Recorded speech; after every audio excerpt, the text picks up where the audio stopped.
बच्चों welcome back to the physics Churma, जहां पे कंसेप्ट है इतने सिंपल जितना की चूरमा। आज हम जो नीट 2026 के लिए पीवाईक्यूज सीरीज चल रही थी, आज का जो चैप्टर रहने वाला है वो है EMW and ray optics. EMW and ray optics. Last वाले लेक्चर में हमने पीवाईक्यूज और कुछ इंपॉर्टेंट एक्सपेक्टेड क्वेश्चन किए थे, जिसके electromagnetic induction as well as alternating current से। तो आज हम बात करने वाले हैं ईएमडब्ल्यू और रे ऑप्टिक्स से। तो ईएमडब्ल्यू और रे ऑप्टिक्स से पहला सवाल देखिए बच्चों क्या कहता है। पहला सवाल ये रहा, पहला सवाल बच्चों ये रहा, देखिए क्या कह रहा है। A parallel plate capacitor made of circular plate is being charged such that the surface charge density on the plate is increasing at a constant rate with time. The magnetic field arising due to displacement current is the magnetic field arising to displacement current is। बच्चों हमें पता है जो I होता है, I वो होता है epsilon naught D phi E by dt, epsilon naught D phi E by dt। और इसके अंदर ये क्या पूछ रहा है, अब I इज इक्वल टू क्या होगा, I इज इक्वल टू क्या होगा, epsilon naught D by dt। और फाई जो है वो फाई क्या होता है भाई, फाई इलेक्ट्रिक फ्लक्स क्या होगा, EA इलेक्ट्रिक फ्लक्स होगा, इलेक्ट्रिक फील्ड इनटू में एरिया। तो epsilon naught D by dt और एरिया को मान लिया मैंने कांस्टेंट, बाहर अंदर बचा DE by dt, DE by dt अंदर बचा बच्चों DE बाय dt। अब E आपको पता है epsilon naught AD by dt। इसके अंदर जो इलेक्ट्रिक फील्ड है बच्चों वो होता है सिग्मा बाय एप्सिलॉन नॉट, दो पैरेलल प्लेट के बीच में। इसका भी सिग्मा बाय 2 एप्सिलॉन नॉट, इसका भी सिग्मा बाय 2 एप्सिलॉन नॉट, तो दोनों की डायरेक्शन सेम है, तो sigma bye epsilon not, epsilon not से एप्सिलॉन नॉट कैंसिल। तो बच्चों जो I है ना, I वो आपका d सिग्मा बाय dt। इसका मतलब सिग्मा बढ़ रहा है तो आपका I इंक्रीजिंग है, डिस्प्लेसमेंट करंट इंक्रीजिंग है। और यदि I इंक्रीजिंग होगा तो बच्चों आपको पता है जो मैग्नेटिक फील्ड है वो तो करंट की डायरेक्टली प्रोपोर्शनल होता है, तो मैग्नेटिक फील्ड भी इंक्रीज होगा, मैग्नेटिक फील्ड भी इंक्रीज होगा। तो जीरो एट प्लेस, कांस्टेंट गलत, non zero everywhere with maximum at the imaginary cylindrical surface connecting peripheries of the plate, zero between the plate, ये गलत हो गया। Non zero everywhere with maximum at imaginary cylindrical surface, imaginary cylindrical surface. बच्चों non zero मतलब क्योंकि यहाँ पे current बदल रहा है, इसका मतलब वहां पे मैग्नेटिक, यदि आपका इलेक्ट्रिक ये बदल रहा है तो वहां पे डिस्प्लेसमेंट करंट होगा। और डिस्प्लेसमेंट करंट तो यही बता रहा है कि वहां पे एग्जिस्टेंस है किसकी, इसकी मैग्नेटिक फील्ड की। वहां पे एग्जिस्टेंस है किसका, मैग्नेटिक फील्ड का। करंट कैरिंग वायर के पास क्या होता है, मैग्नेटिक फील्ड होता है। तो सिंपल सी वही बात है, दोनों प्लेट के आसपास मैग्नेटिक फील्ड तो होगा। अगला सवाल देखते हैं बच्चों क्या कहता है। अगला सवाल ये रहा, the electric field in a plane electromagnetic wave is given by EZ 60 cos 5x plus 1.5 into 10 power 90 volt per meter। then expression for the corresponding magnetic field। बच्चों मैग्नेटिक फील्ड जो है, मैग्नेटिक फील्ड है, ये देखिए ये x में है और ये z में है। मुझे पता है EMW की जो डायरेक्शन होती है ना, EMW की डायरेक्शन वो होती है E क्रॉस B। तो इलेक्ट्रिक फील्ड की दिशा में राइट हैंड की 4 फिंगर, और इलेक्ट्रिक फील्ड आपका z में है और 4 फिंगर। और जो B है, B को कुछ ऐसा रखना पड़ेगा जिसके कारण जो थंब है, थंब मेरा x में आए, तो इसका मतलब ये नीचे की तरफ। इस चीज को देखिए आराम से, इस चीज को देखना मैं क्या कहना चाह रहा हूं कि E क्रॉस B होता है, EMW की जो डायरेक्शन होती है वो E क्रॉस B होता है। और बच्चों जो E की डायरेक्शन है वो z में है, E की डायरेक्शन है वो z में है, तो z में हो गया E क्रॉस B।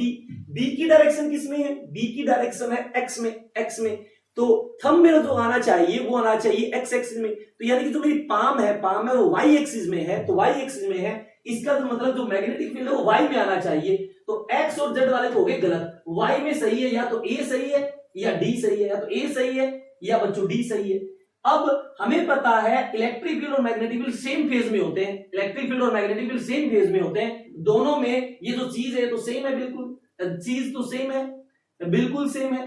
अच्छा एक चीज सुनिए, अच्छा एक चीज सुनिए, यहां क्या आएगा, यहां क्या आएगा, मुझे पता है E cross B is equal to E cross B is equal to C होता है, E cross B is equal to C होता है, तो मुझे B की वैल्यू चाहिए, तो E कितना है 60 डिवाइड में C कितना 3 गुणा 10 की पावर 8, तो 3 से जाएगा 20 पे, 20 पे तो ये आएगा 2 गुणा 10 की पावर माइनस 7, तो 2 गुणा 10 की पावर माइनस 7, B की वैल्यू आई 2 गुणा 10 की पावर माइनस 7, यानी कि आपका राइट आंसर है। तो बच्चों इलेक्ट्रोमैग्नेटिक वेव की डायरेक्शन निकालने का फॉर्मूला होता है E क्रॉस B, तो E क्रॉस B करने से मुझे पता लग गया E की दिशा में राइट हैंड की फोर फिंगर, और जो मैग्नेटिक फील्ड है उसकी तरफ मैं अकेली करूंगा, पाम करूंगा, क्या नाम है, मैग्नेटिक फील्ड की तरफ पाम करूंगा, और जिस डायरेक्शन में थंब जाएगा, जिस डायरेक्शन में थंब जाएगा वही डायरेक्शन होती है EMW की, तो यहां से मैंने वो दिखा दिया। और फिर आपको पता है कि दोनों का फेज सेम होता है, तो फेज सेम होना चाहिए, दोनों का फेज सेम होना चाहिए। उसके बाद हमें क्या देखना होता है, उसके बाद हमें ये देखना होता है कि जो E बाय B होता है वो C होता है, तो यदि मुझे B का मैग्नीट्यूड चाहिए, B का मैग्नीट्यूड चाहिए तो वो आएगा E बाय C, तो E आपका 60 का, तो C से मैं डिवाइड करूंगा 3 गुणा 10 की पावर 8 से, तो मेरे पास ये वैल्यू आ जाएगी। अगला सवाल देखते हैं बच्चों क्या कहता है, अगला सवाल ये रहा, अगला सवाल बच्चों ये रहा, A parallel plate capacitor is charged by connecting it to a battery through a resistor. If I is current in the circuit, then in the gap between the plate, a parallel plate capacitor is charged by connecting it to a battery. तो एक charge plate है, इसको एक battery से यदि आप जोड़ दें, तो बच्चों इसमें तो करंट आएगा, इसमें जो करंट आएगा, और ये जो करंट होता है वही सेम करंट किसी टाइम के ऊपर डिस्प्लेसमेंट करंट होता है। इसका मतलब प्लेट के बीच में, गैप बिटवीन द प्लेट के बीच में करंट वही होगा जो यहाँ पे करंट चल रहा है, तो इसका मतलब देयर इज नो करंट, तो गलत हो गया। Displacement current of magnitude equal to I flow in the same direction, displacement magnitude equal to I flow in the, ये भी गलत, अपोजिट डायरेक्शन नहीं होगा। डिस्प्लेसमेंट करंट मैग्नीट्यूड ग्रेटर, ये भी नहीं होगा। डिस्प्लेसमेंट करंट उसी के बराबर होता है जिस टाइम उस वायर के अंदर जो करंट चल रहा है, जो करंट चल रहा है उसी करंट के बराबर डिस्प्लेसमेंट करंट होता है बच्चों। तो बैटरी में जो करंट फ्लो कराया है किसी इंस्टेंट के ऊपर वही करंट होगा, किसके अंदर, प्लेट्स के बीच में। अगला सवाल ये रहा बच्चों, the property which is not of an electromagnetic wave traveling in free space is they are transverse in nature, very good, transverse in nature होता है। The energy density in electric field is equal to energy density of magnetic field. Energy electricity का और magnetism का दोनों का equal role होता है energy density में, बिल्कुल सही था। Travel with speed of light का फॉर्मूला होता है root mu naught epsilon naught, ये भी स्पीड बिल्कुल सही है। They originate from charge moving with uniform speed, नहीं, इनका सोर्स होता है क्या, एक्सेलरेटेड चार्ज, इसका सोर्स होता है एक्सेलरेटेड चार्ज। इसका मतलब ये स्टेटमेंट गलत है, डी। इसने क्या पूछा है, the property which is not of an electromagnetic wave, यानी डी ऑप्शन इसकी प्रॉपर्टी नहीं है, तो D is the right answer, D is the right answer. अगला सवाल ये रहा बच्चों, अगला सवाल देखिए क्या कहता है। अगला सवाल कह रहा है a capacitor of capacitance C is connected across an AC source of voltage V given by V is equal to V naught sin omega t. The displacement current between the plate of the capacitor would then be given by, बच्चों मुझे पता है C is equal to होता है Q by V, तो Q is equal to क्या होगा, CV होगा, और जो डिस्प्लेसमेंट करंट होता है बच्चों वो होता है dQ by dt, तो C कांस्टेंट है, d by dt, और V की वैल्यू दे रखी है V not sin omega t, तो C V नॉट कांस्टेंट है बच्चों। sin ओमेगा t का डिफरेंशिएशन होता है cos ओमेगा t, और ओमेगा t का होता है ओमेगा, इसका आंसर आना चाहिए C V naught omega cos omega t, C V naught omega cos omega t, यानी कि this is the right answer, this is the right answer. बच्चों C is equal to Q by V, और Q is equal to होता है CV। Displacement current पूछा है तो किसी टाइम पे डिस्प्लेसमेंट करंट होता है dQ बाई dt, कुछ भी नहीं है, dQ बाई dt कर दीजिए, तो C कांस्टेंट है बाहर आ जाएगा, V नॉट कांस्टेंट है बाहर आ जाएगा, और sin ओमेगा t का होगा cos ओमेगा t, और ओमेगा t का होगा ओमेगा, इसको मैंने सोल्व कर लिया। अगला सवाल देखते हैं बच्चों क्या कहता है। अगला सवाल बच्चों ये रहा, for a plane electromagnetic wave propagating in x direction, which one of the following combination give the correct possible direction for electric field and magnetic field? बच्चों मैं आपको बता दूं, E और B एक दूसरे के परपेंडिकुलर होते हैं, और यदि E और B एक दूसरे के परपेंडिकुलर होते हैं तो उनका डॉट प्रोडक्ट 0 आना चाहिए। मेरे कहने का मतलब है E जो डॉट E डॉट B है वो 0 आना चाहिए। तो मैं पहले भी करके देखता हूं, J डॉट J 1 और K डॉट K 1, तो 1 + 1 तो 2 आया, यानी कि ये तो नहीं हो सकता, 0 आना चाहिए। और -j × -j बच्चों प्लस का 1, और प्लस के और माइनस 1 करोगे तो -1, ये 0 आ गया, इसका मतलब B is the right answer, B is the right answer. ये करके देख लो, नहीं होगा, +1 -1 होगा और -1 और +1 बच्चों ये क्या होगा, इसने क्या पूछा, for plane electromagnetic wave which one of the following combination give the correct possible direction for electromagnetic wave. यानी कि इसका मैं करके देखूं तो -1 इंटू -1 1 आया, 1 इंटू 1 आया, तो ये आया 1 1 2, ये भी नहीं होगा, ये भी नहीं होगा। यदि मैं यहां पे करके देख रहा हूं, इन दोनों में करके देख रहा हूं, अच्छा -1 ठीक है, +1 और +1 और -1 करूंगा, +1 और -1 करूंगा तो ये -1 ही आ रहा है, तो 0 ये सही है।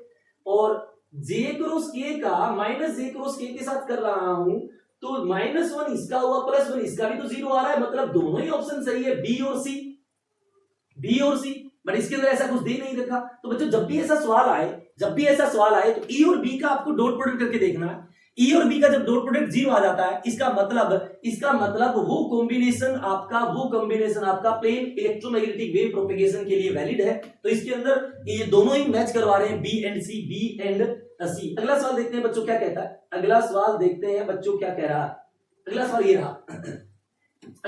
रहा, the magnetic field in a plane electromagnetic wave is given by, magnetic field इतना है, इतना कैलकुलेट द वेवलेंथ।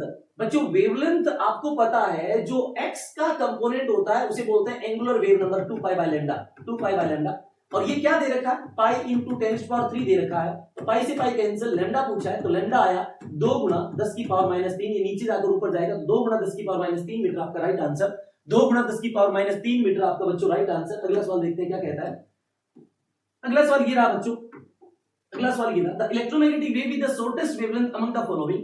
बच्चों इलेक्ट्रोमैग्नेटिक वेव का जो स्पेक्ट्रम होता है ना, वो होता है गाड़ी XUV इन माई रेंज, गाड़ी X, और ये सबसे ज्यादा एनर्जेटिक फोटोन है, और जिसकी एनर्जी सबसे ज्यादा होती है बच्चों उसकी वेवलेंथ सबसे छोटी होती है, मतलब गामा की वेवलेंथ सबसे छोटी होगी। बट इन ऑप्शन में आपको बताना है, इस ऑप्शन में से बताना है, ये जो वाई रेज है मेरे हिसाब से गामा रेज है, ये वाई रेज नहीं है, गामा रेज है, ये वाई रेज नहीं है, गामा रेज है, तो गामा आपका राइट आंसर है बच्चों, गामा आपका राइट आंसर है। याद रखना इस साइड एनर्जी डिक्रीज होती है, फ्रीक्वेंसी डिक्रीज होती है और लैम्डा इंक्रीज होता है, इस साइड एनर्जी इंक्रीज होती है, फ्रीक्वेंसी इंक्रीज होती है और लैम्डा क्या होती है, डिक्रीज होती है। ये पैटर्न आपको याद रखना है, गाड़ी से गामा, एक्स से एक्सरेज, यू से अल्ट्रावायलेट, V से विजिबल, I से इंफ्रारेड, M से माइक्रोवेव, R से रेडियो वेव, गाड़ी XUV इन माई रेंज। आई होप आपको ये चीज समझ आ गई होगी। अगला सवाल देखते हैं बच्चों क्या कहता है। अगला सवाल बच्चों ये रहा, a parallel plate capacitor of capacitance 20 microfarad is being charged by a voltage source whose potential is changing at a rate of 3 volt meter per second। बच्चों dV/dt दे रखा है, dV/dt दे रखा है 3 और C बराबर दे रखा है 20 microfarad. The conduction current through the connecting wire and the displacement current through the plate of the capacitor would be respectively. पहले तो बता दूं दोनों बराबर होते हैं, तो ये तो गलती हो गई, या तो 60-60 आएगा या 0-0 आएगा। अब मुझे पता है I डिस्प्लेसमेंट करंट होता है, I जो डिस्प्लेसमेंट करंट होता है वो होता है, मुझे पता है C इज इक्वल टू होता है Q बाई V, तो ये आएगा dQ/dt और Q आएगा CV, तो C बाहर आएगा, अंदर बचेगा dV/dt और C की वैल्यू कितनी है 20 माइक्रो है और dV/dt बच्चों 3 दे रखा है, तो ये आया 60 माइक्रो एम्पियर। यानी कि कंडक्शन करंट और डिस्प्लेसमेंट करंट दोनों की वैल्यू कितनी है बच्चों 60 माइक्रो एम्पियर, क्योंकि दोनों ही किसी टाइम के ऊपर सेम होती है, दोनों की वैल्यू किसी टाइम के ऊपर बच्चों सेम होती है। तो C is equal to Q/V लगाया, Q is equal to CV लगाया और I बराबर होता है dQ/dt। आई होप आपको ये चीज समझ आ गई होगी। अगला सवाल देखते हैं बच्चों क्या कहता है। अगला सवाल ये रहा, for a transparent medium relative permeability and permittivity μr and epsilon r, μr दे रखा है बच्चों 1 और एप्सिलॉन r बच्चों दे रखा है 1.44। The velocity of light in this medium would भी पूछा है बच्चों। हमें पता है कि C बराबर होता है 1/√μ0 एप्सिलॉन नॉट और V बराबर होता है किसी मीडियम में √μm epsilon M, mu M epsilon M. तो मैं इन्हें यहां से c बाय v किया, तो c बाय v करूंगा तो ये ऊपर जाएगा, ये आएगा mu M epsilon M divide में म्यू नॉट एप्सिलॉन नॉट। तो बच्चों c by v is equal to आया root mu R epsilon R, क्योंकि mu M by mu naught होता है रिलेटिव परमिटिविटी और परमिबिलिटी, और epsilon M by epsilon naught होता है रिलेटिव परमिटिविटी। तो मुझे तो क्या चाहिए, v चाहिए, तो v आएगा c मतलब 3 गुना 10 की पावर 8 डिवाइड में रूट म्यू आर बच्चों कितना है, म्यू आर कितना है 1 और एप्सिलॉन आर कितना है 1.44। तो बच्चों ये बना 3 गुना 10 की पावर 8 और नीचे रूट 1.44 होता है, रूट 1.44 होता है 1.2, पॉइंट टाऊंगा तो ऊपर जाएगा 10, तो ये बना 30 से गया 3 से 5 पे, 3 से 4 से 3 से 5 पर 30 बनाना, 30 बना है तो 3 से गया 6 से गया 5 पे और 6 से गया 2 पे, तो 2 से गया 2.5, इसका मतलब आंसर आ गया 2.5 गुना 10 की पावर 8, 2.5 गुना 10 की पावर 8, 2.5 गुना 10 की पावर 8 आना चाहिए। तो 2.5 गुना 10 की पावर 8 मिसप्रिंट है, क्योंकि 3 गुना 10 की पावर 8 से तो ज्यादा हो ही नहीं सकता। 2.5 गुना 10 की पावर 8 बच्चों आपका राइट आंसर है। एक बार मैं दोबारा आपको करके दिखा रहा हूं क्या किया है मैंने, एक बार मैं दोबारा आपको करके दिखा देता हूं मैंने क्या किया है बच्चों। v बराबर होता है c डिवाइड में root mu R epsilon R. इस चीज को आप रट लें, v is equal to c कितना 3 गुना 10 की पावर 8, म्यू आर 1 है, एप्सिलॉन आर 1.44 है, तो 3 गुना 10 की पावर 8 को और रूट 1.44 होता है 1.2, 3 को 1.2 से भाग दोगे तो ये आएगा बच्चों 2.5, तो 2.5 गुना 10 की पावर 8 मीटर पर सेकंड बच्चों आपका राइट आंसर है, क्योंकि और कोई ऑप्शन है ही नहीं। 2.8 है वो 25 नहीं है, 2.8 है, 2.5 है 25 नहीं है। अगला सवाल देखते हैं बच्चों क्या कहता है। अगला सवाल ये रहा, in an electromagnetic wave in free space the root mean square value of electric field E RMS 6 volt पर metre, the peak value of magnetic field is। तो बच्चों सबसे पहले आपको पता है जो E RMS होगा वो होगा E नोट डिवाइड में रूट 2। तो E नोट इलेक्ट्रिक फील्ड की पीक वैल्यू कितनी आएगी 6√2 आएगी, इलेक्ट्रिक फील्ड की वैल्यू 6√2 आएगी, और मैग्नेटिक फील्ड की पीक वैल्यू चाहिए तो E नोट को C से डिवाइड करना पड़ेगा, ये B नोट आएगा। तो 6√2 डिवाइड में 3 गुना 10 की पावर 8 यदि करोगे तो ये पीक वैल्यू मैग्नेटिक फील्ड आएगी, 3 से जाएगा 2 पे, तो 2√2 इंटू 10 की पावर -8 आपका आंसर है। 2√2 का मतलब 2.8 हो जाएगा, 2√2 का मतलब 2.8 हो जाएगा, तो 2.8 गुना 10 की पावर -8 बच्चों आपका राइट आंसर है। आई होप आपको यहां तक चीज समझ आ गई होगी।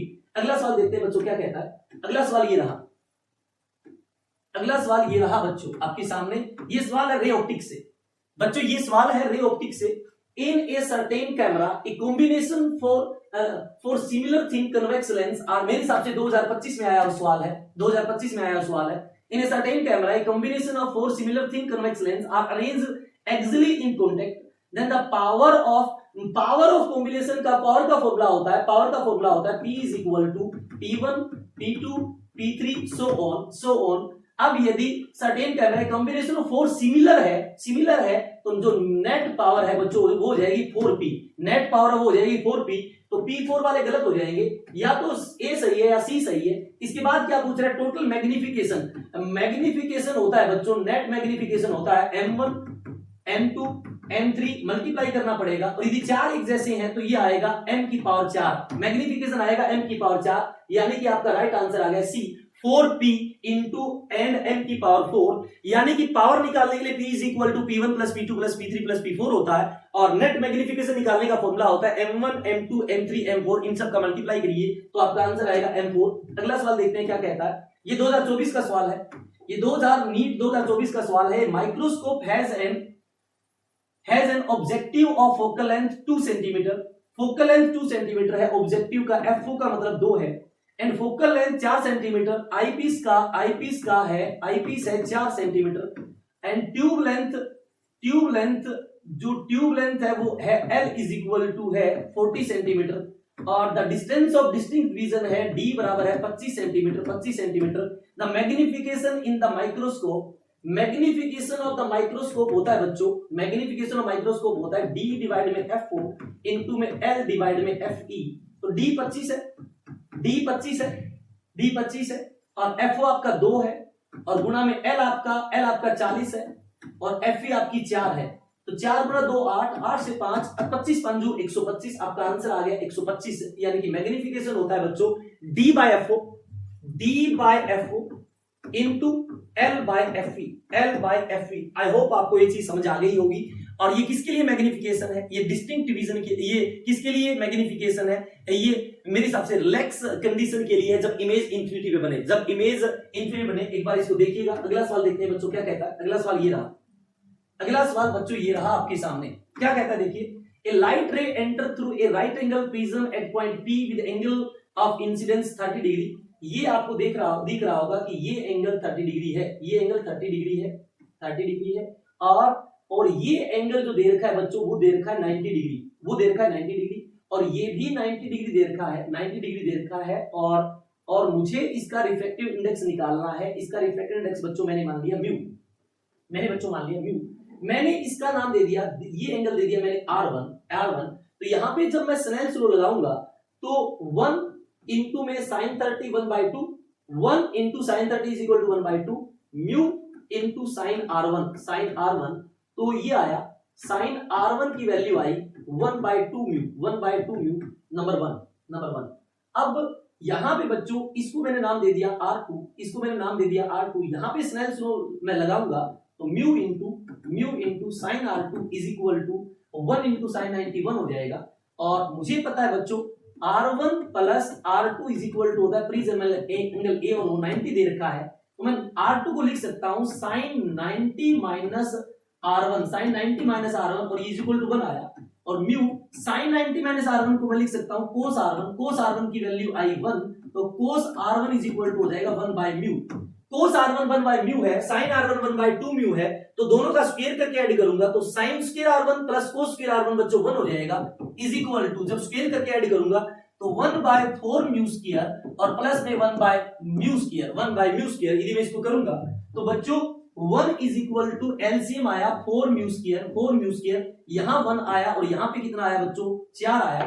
तो 4 म्यू स्क्वायर यानी कि mu square is equal to आया 5/4, तो म्यू इज इक्वल टू आया √5/2, म्यू इज इक्वल टू आया बच्चों √5/2, तो म्यू की वैल्यू आई बच्चों √5/2। आई होप आपको ये चीज समझ आ गई होगी। मैं एक बार दोबारा बताता हूं मैंने इसमें क्या किया है। दोबारा देखिए बच्चों, इसमें मैंने क्या किया है। मैंने सबसे पहले इसको मैंने मान लिया R1, इसको मैंने मान लिया R2, और ये प्रिज्म एंगल 90 है, तो आपको पता है R1 plus R2 is equal to 90 degree है। फिर मैंने यहां पे स्नेल्स लॉ लगाया, तो यहां से रे आ रही है, तो यहां का रिफ्रैक्टिव इंडेक्स 1 है, तो 1 into sin 30 is equal to जहां रेज आ रही है उसका रिफ्रैक्टिव इंडेक्स म्यू मान लिया, तो म्यू इंटू में sin R1, sin 30 1/2 होता है, तो 1/2 mu is equal to sin R1। ये इक्वेशन 1 मैंने मान ली। अब मैंने जब इसके ऊपर लगाया तो यहां से रे आ रही है, तो mu sin R2 is equal to 1 into ये एंगल आपका 90 है, तो sin 90 आपका 1 हो जाएगा, तो म्यू sin R2 को लिख सकता हूं मैं 90 minus R1 is equal to 1, तो इसको मैं लिख सकता हूं cos R1 is equal to 1 by mu. बच्चों ये cos R1 है और ये आपका sin R1 है, दोनों का स्क्वायर करके ऐड करोगे तो बच्चों म्यू की वैल्यू आएगी √5/2। आई होप आपको ये चीज समझ आ गई होगी। अगला सवाल ये रहा, अगला सवाल बच्चों ये रहा, अगला सवाल आपके सामने ये रहा। A small telescope has an objective of focal length FO is equal to दे रखा है 140 and eyepiece focal length FE दे रखी है बच्चों 5। Magnifying power of telescope for viewing a distant object, मतलब रिलैक्स कंडीशन के लिए टेलीस्कोप की मैग्निफिकेशन जो पावर होती है बच्चों वो होती है FO by FE। FO 140 divide में 5, तो ये आएगा 5 से 2 और 5 8 40 28। बच्चों डिस्टिंक्ट विजन के लिए यानी कि रिलैक्स कंडीशन के लिए जो आपका इंफिनिटी पे देखने के लिए जो मैग्निफिकेशन होता है वो होता है बच्चों FO बाय FE, और ऑब्जेक्टिव फोकल लेंथ 140 दे रहा है और FE आपका 5 दे रहा है, तो इसको सोल्व कर लिया, ये आया 28, ये आया बच्चों 28। अगला सवाल ये रहा, अगला सवाल बच्चों ये रहा, ये कह रहा light travel distance x in time t1 in air and 10x in time t2 in another denser medium। तो मुझे पता है बच्चों, मुझे पता है एयर के लिए 1 इनटू में एयर के लिए 1 लगाएंगे, इनटू में sine i is equal to mu, into में म्यू इज इक्वल टू और मुझे पता है क्रिटिकल एंगल के लिए यहां पे एंगल 90 लेना पड़ेगा, यहां पे एंगल 90 लेना पड़ेगा। तो sine i is equal to आया साइन 91 हो जाएगा, तो म्यू आया mu, sine i is equal to आया म्यू। और बच्चों मुझे पता है sine i is equal to mu होता है सी बाई वी, म्यू होता है सी है रेयर मीडियम में एयर के अंदर, तो एयर के अंदर सी को क्या लिखूंगा, डिस्टेंस एक्स है, टाइम t1 है, तो x बाई t1 और v डेंसर मीडियम है, डेंसर मीडियम में स्पीड को क्या लिखूंगा, डिस्टेंस 10x है और टाइम बच्चों कितना है t2 है, तो x से x कैंसिल हो जाएगा। तो यहां पर i की वैल्यू आई, क्रिटिकल एंगल की वैल्यू आई साइन इनवर्स ऊपर है t2 और नीचे है tan t1, ऊपर है t2 नीचे है tan t1, ऊपर है t2 और नीचे है tan t1, कहां पे हमने मिस्टेक कर दिया, एक बार दोबारा देखते हैं क्या कहना चाह रहा है, एक बार दोबारा देखते हैं बच्चों क्या कहना चाह रहा है। लाइट ट्रेवल डिस्टेंस x इन t1, तो मतलब c बराबर दे रखा है x बाई t1, बिल्कुल सही है, and 10x in time t2 in another medium, तो मीडियम v के अंदर क्या होगा, v के अंदर बच्चों क्या होगा, v के अंदर क्या होगा 10x बाई t2 और बच्चों मुझे पता है म्यू बराबर होता है c बाई v, c है x बाई t1 और v है 10x by t2, x cancel, तो म्यू आया t2 डिवाइड में 10t1 और मुझे पता है साइन ऑफ IC बराबर होता है 1 बाई म्यू और म्यू ये रहा t2 ऊपर जाएगा 10t1, तो IC की value I sine inverse 10t1 by t2, sine inverse 10t1 by t2, 10t1 by t2 यानी C is the right answer. वहां पे मैं म्यू की वैल्यू पुट कर रहा था, जबकि पुट करना चाहिए sine IC is equal to 1 by mu, sine IC is equal to बच्चों 1 बाई म्यू। आई होप आपको ये चीज समझ आ गई होगी। पहले म्यू निकालिए, म्यू होता है C बाई V और फिर sine IC is equal to होता है 1 बाई म्यू, वहां पे म्यू की वैल्यू पुट कर दीजिए, आपका आंसर आ जाएगा। अगला सवाल देखते हैं बच्चों क्या कहता है, अगला सवाल देखते हैं बच्चों क्या कहता है, ये रहा अगला सवाल। In the figure shown here, what is the equivalent focal length of the combination of lenses? जब भी इस तरह का सवाल आए, आपसे इक्विवेलेंट फोकल लेंथ पूछे, तो बच्चों आप जितने भी आपको लेंस दिख रहा है ना, उन सभी लेंसेज का एयर में अज्यूम कर उनकी फोकल लेंथ निकाल दो और फिर सभी फोकल लेंथ को इस फॉर्मूले में पुट कर दीजिए। 1 by f is equal to 1 by f1, 1 by f2 और 1 बाय f3। यहाँ पर तीन लेंस मुझे दिख रहे हैं, एक ये रहा और एक ये रहा और ये बोल रहा है R1 है, ये बोल रहा है R2 है, ये बोल रहा है R2 है, इसका रिफ्रैक्टिव इंडेक्स 1.6 है इसका, और R1 बराबर R2 बराबर 20 सेंटीमीटर है, R1 बराबर R2 बराबर 20 सेंटीमीटर है, यानी कि इसका रिफ्रैक्टिव इंडेक्स 1.6 है। अब बच्चों यहां पर यदि मैं इसका फोकल लेंथ निकालूं, तो मुझे पता है 1 by f is equal to mu minus 1, mu 1.6 minus 1 into 1 by यहां पर यदि हम पुट करें 1 by R2 minus 1 by R1, 1 by R2 minus 1 by R1, तो बच्चों 1 by R2 minus 1 by R1 करेंगे तो यहां पर 1 by R2 minus 1 by R1 करेंगे तो ये जो चीज है ये तो इनफाइनाइट हो जाएगी, 1 bye infinity minus 1 by R1। अब मुझे पता है R1 जो है वो तो इस साइड है ना, रे तो इस साइड से आएगी और आप इसी साइड इसको मेजर करेंगे तो इसको तो आपको प्लस को लिखना पड़ेगा, तो 20 लिख देंगे, यहाँ पे 20 लिख देंगे। तो 1 बाय f की वैल्यू आई 1.6 में से 1 घटाओगे तो ये आएगा 1.5 और गुणा में माइनस का 1/20, माइनस का 1/20 आया ये, और 1.5 को नीचे लिख दूंगा मैं 10, 1.5 को मैं नीचे लिख दूंगा 10, तो f की वैल्यू आई 20 गुणा 10 200 भाग में 15, 200 भाग में हम क्या करेंगे 15 करेंगे, 200 भाग में कितना आया, ये 15 आया है, 200 भाग में 15 आया है, तो 5 से 3 और 5 से 40, तो ये f इज इक्वल टू आया माइनस का 40/3, इक्वेशन 1 माइनस का 40/3, तो इसको लिख दूंगा मैं माइनस का 30/40।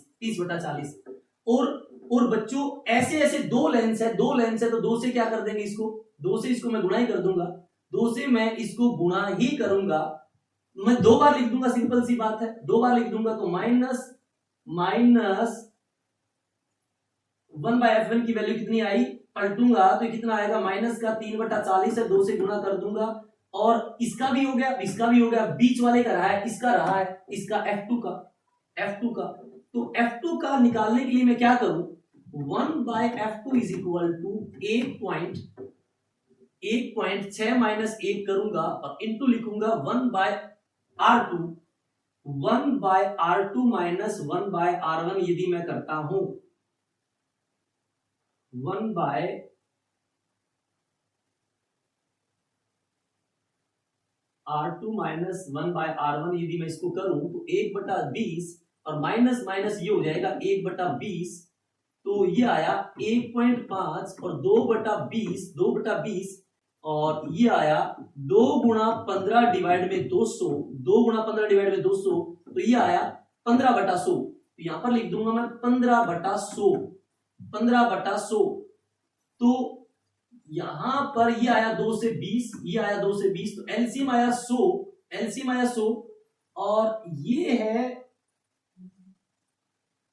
20, 5 दिए 15, माइनस का 15 और मुझे फोकल लेंथ चाहिए। अच्छा, इसका भी 1.5 दे रखा है, इसका 1.5 दे रखा है, इसका दे रखा है 1.5, इसका दे रखा है 1.5 और एयर के अंदर मानकर हम सोल्व करेंगे तो 1/f इज इक्वल टू 1.5 में से 1 घटाएंगे, 1.5 में से 1 घटाएंगे, ये भी मैंने सारी चीज यहां एरर किया है, ये भी यहां पर सारा हमने एरर किया है। क्या एरर है देखिए, इसका 1.6 है, फोकल लेंथ का फॉर्मूला होता है म्यू माइनस 1, 1.6 माइनस 1 करेंगे 1/इंफिनिटी माइनस 1 दूसरी सरफेस का कितना है 20 है, 1/इंफिनिटी 0, तो बच्चों ये ऊपर बचा 0.6, 1 नहीं 0.6 और गुणा में माइनस 1/20, तो माइनस का 6/200, तो माइनस का 3/100, तो 1/f बराबर 1/f1 plus 1/f2 plus 1/f3, तो 1/f1 तो लिख दिया मैंने माइनस का 3/100 और ये दूसरा भी तो ऐसा ही है, ये जो f3 वाला है इसका भी माइनस का 3/100 प्लस में 1/f2 और लिखनी है, प्लस में 1/f2 और लिखनी है, 1/f2 और लिखनी है, तो बच्चों 1/f2 का और देखते हैं क्या करेंगे, तो f2 तो ये बीच वाला है, f2 तो ये बीच वाला है, तो 1/f इज इक्वल टू 1.5 में से 1 घटाओगे तो ये बचेगा 5/10.5 और गुणा में 1/R1 20 है, माइनस दूसरा माइनस हो जाएगा, दूसरा इसको आप मापोगे तो उस साइड माप रहे हो तो माइनस 1/20 हो जाएगा, तो ये आएगा 5/10 गुणा में 2/20, 2 से 10 पे जाएगा तो ये आएगा 5/100, ये प्लस का 5/100, ये प्लस का 5/100, तो बच्चों 1/f बराबर आया, 1/f बराबर आया -3 माइनस का 6 डिवाइड में 100 और प्लस का 5 डिवाइड में 100, तो ये आएगा माइनस का 1/100, मतलब फोकल लेंथ आ गई 100 माइनस की 100, फोकल लेंथ आ गई माइनस की 100। बच्चों इस तरह से कॉम्बिनेशन वाला सवाल हो तो जितने भी लेंस बने ना उनकी एयर में मानकर, उनको एयर में मान के अलग अलग सोल्व करो और फिर उनको ऐड कर दीजिए। इसको भी देखो मैंने एयर में माना है 1.6 माइनस 1 किया है, इसको भी मैंने एयर में माना है 1.6 माइनस 1 किया है, दोनों की रेडियस 20 सेंटीमीटर है, बीच वाले का जो है उसका रिफ्लेक्टिव रेडियस 1.5 है, उसको भी मैंने किसमें माना है एयर में मान के सोल्व किया है, क्योंकि 1.5 में से 1 घटाऊंगा तो 5/10 आया होगा। आई होप आपको ये चीज क्लियर हुई होगी। अगला सवाल ये रहा बच्चों, A biconvex lens has radius of curvature 20 centimeter each. If the refractive index of the material of the lens is 1.5, the power of lens is अभी किया 1/f is equal to होता है mu minus 1 into 1/r1 minus 1/r2। तो ये by convex lens है, ये by convex lens है। Mu आपका इसका कितना दे रखा है, 1.5। तो 1.5 में से 1 घटाओगे तो 5/10 बनेगा, 5/10 बनेगा। और रेडियस ऑफ कर्वेचर 20 है, तो 20 है। रे इस साइड आई है, इसको इसी साइड मापोगे तो ये तो आपका हो जाएगा 1/20। और रे इस साइड आ रही है और इसको इस साइड मेजर करोगे तो ये माइनस माइनस हो जाएगा 1/20, 1/20। तो 1/f बराबर आया 5/10 और गुणा में 2 डिवाइड में 20, 2 डिवाइड में 20, तो 2 से गया 10 पे। तो 1/f बराबर आया 5/100। और बच्चों 5/100 ये जो आया है ये सेंटीमीटर में है, सेंटीमीटर मीटर में बनाओगे तो 100 से डिवाइड करेंगे तो 100 से 100 कैंसिल हो जाएगा। और 1/f को हम पावर बोलते हैं, तो पावर आया 5 डायऑप्टर, पावर आया 5d, 5 पावर आया आपका प्लस का 5d। ये जो पीछे वाला सवाल आया था उसका ही एक पोर्शन है, उसका ही एक पोर्शन है। अगला सवाल देखते हैं बच्चों क्या कहता है। अगला सवाल ये रहा, अगला सवाल बच्चों ये रहा, find the value of angle of emergence from the prism. Refractive index बच्चों √3 है, ये 60 है, ये 90 है, तो ये कितना हो जाएगा बच्चों 30 हो जाएगा। और यदि ये नॉर्मल इंसिडेंस है तो ये सीधा निकल जाएगा, सीधा निकल जाएगा। ये 90 तो ये भी 90 है और ये 30 है, तो ये आपका कितना हो जाएगा बच्चों 60 हो जाएगा। और यहाँ पे नॉर्मल आप डाल रहे हो, नॉर्मल आप डाल रहे हो, तो ये 60 है, तो बच्चों ये कितना हुआ 30। यानी कि इस सरफेस के लिए, इस सरफेस के लिए इंसिडेंट एंगल कितना 30। तो मुझे पता है mu sine of i is equal to, जहां रेज आ रही है, रे किसमें जा रही है एयर में, तो 1 इंटू में साइन आर, 1 इंटू में साइन आर। म्यू आपका √3 है, म्यू आपका √3 है। और साइन 30 कितना होता है, साइन 30 होता है 1/2, साइन 30 होता है 1/2 is equal to sine r. तो आर इज इक्वल टू आया बच्चों, आर इज इक्वल टू आया 60 डिग्री। यानी कि इसका जो refractive index of the glass is √3 है और value of angle of emergence पूछा है, तो यहाँ पे जो बाहर निकलेगा, जहां पे जो बाहर निकलेगा बच्चों वो एंगल कितना आया 60 डिग्री, क्योंकि जो आर है वही आपका एंगल ऑफ इमर्जेंस है, तो वो कितना आया बच्चों 60 डिग्री। यहाँ पे मैंने स्नेल्स लॉ लगाया। अगला सवाल ये रहा बच्चों, अगला सवाल और लास्ट सवाल है इस सेशन का। क्या कहता है देखिए, A point object is placed at a distance of 60 centimeter from a convex lens of focal length कितनी 30 सेंटीमीटर, डिस्टेंस कितनी है 40 सेंटीमीटर। तो पहले इसकी इमेज निकालते हैं, पहले इसकी इमेज निकालते हैं। लेंस फॉर्मूला कहता है 1/v minus 1/u is equal to 1/f।